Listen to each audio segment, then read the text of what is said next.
Okay, I'm watching a lot of people across all social media platforms report on this. Apparently, the Biden-Harris administration has authorized the U.S. military to use lethal force against Americans.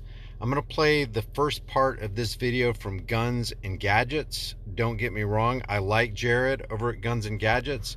I think he's got a great service, letting people know what's going on, especially with Oh, we regard need to pay to attention to this. the Second Amendment. But there's something that I want to add to what he says here. Not that I necessarily disagree with what he's about to say, but we really need to add to it, and we need to think about what's going on the level of tyranny, not just from the Biden-Harris administration, but also from the previous Trump administration and from the previous Obama administration and from the previous Bush administration. It doesn't matter if they're Democrat or Republicans. They hate America. They hate Americans, and they will use whatever they need to use, including lethal force, to bring us to heel. Here's what Jared says. The Harris-Biden administration just authorized lethal force by the military on United States citizens. Y'all, we need to pay attention to this. I was given this. It's a copy of the Department of Defense directive that was updated on September 27th. I got this about 3 weeks ago. Literally, I got this the night that the storm happened here, Hurricane Helene. And I've been just tied up trying to help as many people as I can here. And now I'm finally getting a chance to record this video. This is a terrible, terrible thing. I have the directive. Like I said, I've had it for about 3.5 weeks. And yesterday, I was doing my due diligence. I read this directive, and I even reached out to some of my friends who are currently serving in the United States military in different branches at very high ranking levels, some of them in support, some of them in SF, Special Forces, and this is legit. This is the same directive they got, and it's not good. Okay, so he's got confirmation from people in the military that this Department of Defense directive is something that's actually legitimate. This is something that they're planning on doing. I want to show you from my X page where I posted this, X, formerly Twitter. I want to read some of this to you. It is an actual document. It was put out on September 27th, but this is not a new thing. This happens all the time. This has happened all the time in the past, and it's not just relegated to military, as in the U.S. military, raining terror down and terrorism down on Americans on American soil. So this is DoD Directive 5240.01.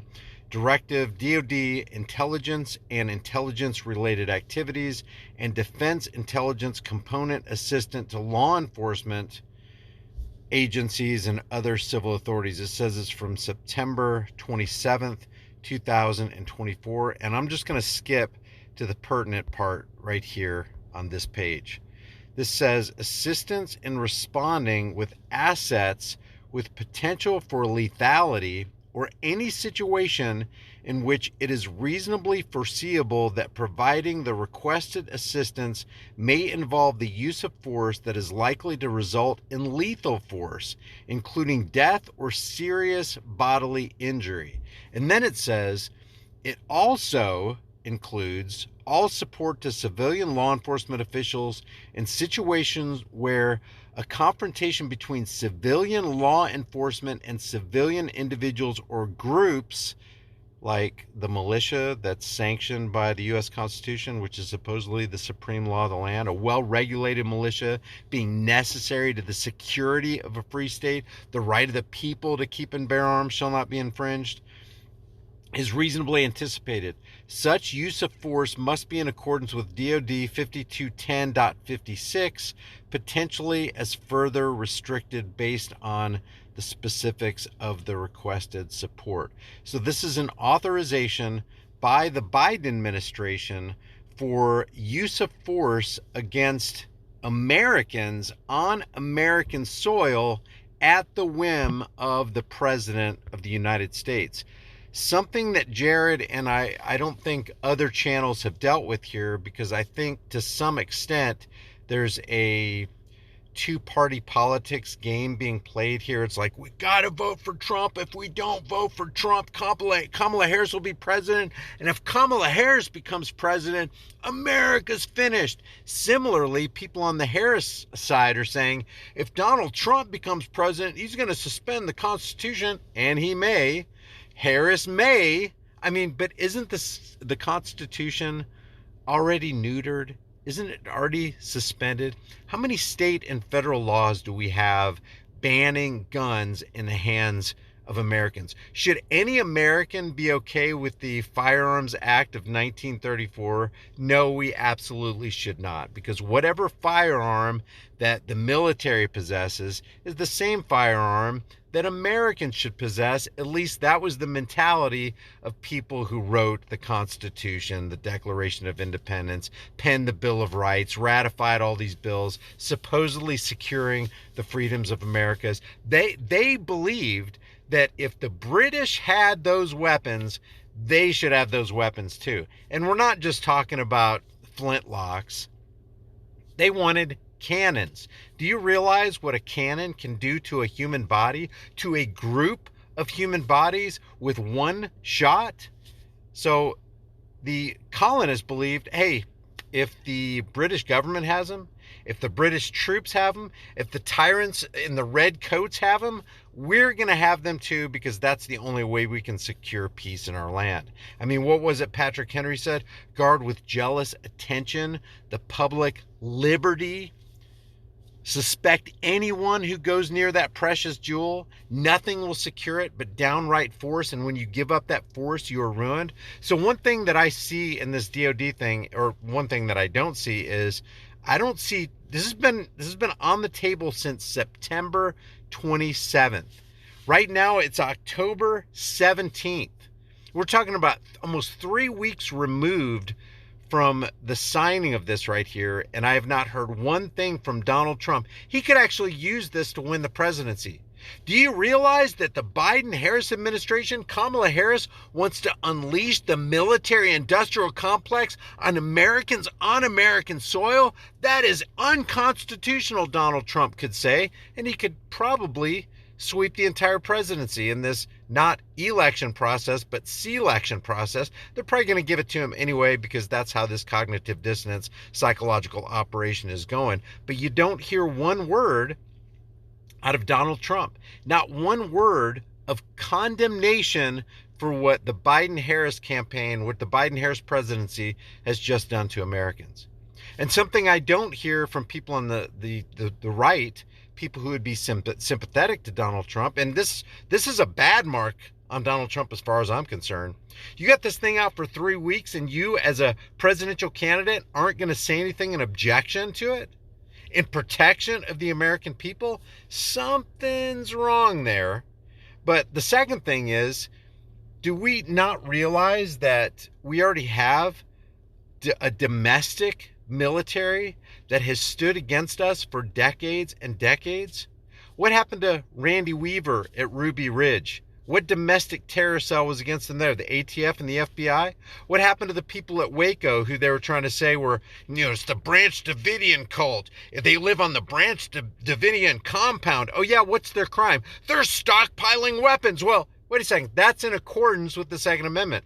It's the right to keep and bear arms shall not be infringed. There's no condemnation of stockpiling weapons anywhere in the Second Amendment. So what's up with that?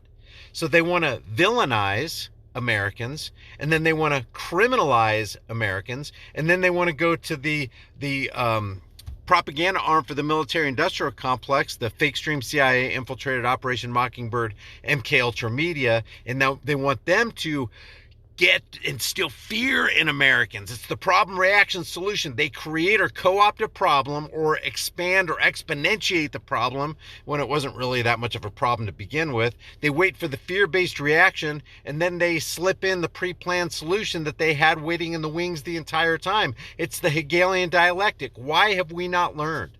Why do we not understand that Kamala Harris is an enemy of the people? She's a political parasitic banker puppet, but she's still an enemy of the people. Why have we not learned that Joe Biden is and has been for how many years? 5 decades? He's been an enemy of the people. Why do we not know that Lindsey Graham is an enemy of the people? Mitch McConnell, enemy of the people. Ted Cruz, enemy of the people. AOC, enemy of the people. Donald Trump, enemy of the people. J.D. Vance, dangling from the string of Peter Thiel, enemy of the people. Why don't we just call it like it is? If you're really, really for freedom, if you're really for the Second Amendment, if you really want to stand up against the military who's been authorized by the Department of Defense to unleash holy hell against Americans, then why wouldn't you just put the pedal to the metal and go all the way? This is something that I don't understand, other than the fact that people are in cognitive dissonance. They've solidified themselves in their own echo chamber, and they're actually believing the Edward Bernays propaganda that, hey, we got to have Team Red or Team Blue, otherwise the world would fall apart. If we didn't have Washington's district criminals calling the shots and all these fancy, expensive presidential campaigns going on, then it wouldn't be America, and we wouldn't be land of the free, home of the brave. What kind of nonsense is that? They want you to continue to go to the voting booth. They want you to be vehemently against Kamala Harris, or the other side wants you to be vehemently against Donald Trump, when you should be against both of them for the exact same reason. Remember what happened after the Hurricane Katrina? The U.S. military was going house to house. The reserve, the Army National Guard, the reserves, they were going to house with guns, disarming people who stayed to protect their lives and their properties from looters. The Constitution was summarily suspended after Hurricane Katrina. Same thing that's happening in North Carolina, in Asheville, North Carolina. People are being subjected to tyranny, and that's what this Department of Defense Intelligence Component Assistance to Law Enforcement Agencies reports is all about, is limiting and eradicating all the freedoms that we have left in America. And nobody's going to say that anything about it coming from both the left and the right. So leave your thoughts about this for the world and the global thought police in the comment section below. If you haven't done so already, subscribe to the channel, hit the bell notification icon, give it a thumbs up, share it with everybody you know. If you want to support the channel further, grab a shirt, become a channel member, but more importantly, understand that we do have rights and we need to stand for them. If we don't flex and use our rights and exercise our rights, we will lose our rights. Yeah, freedom is dangerous. The only thing more dangerous is not having freedom, and we don't want to get to that point. I will see you in the next video.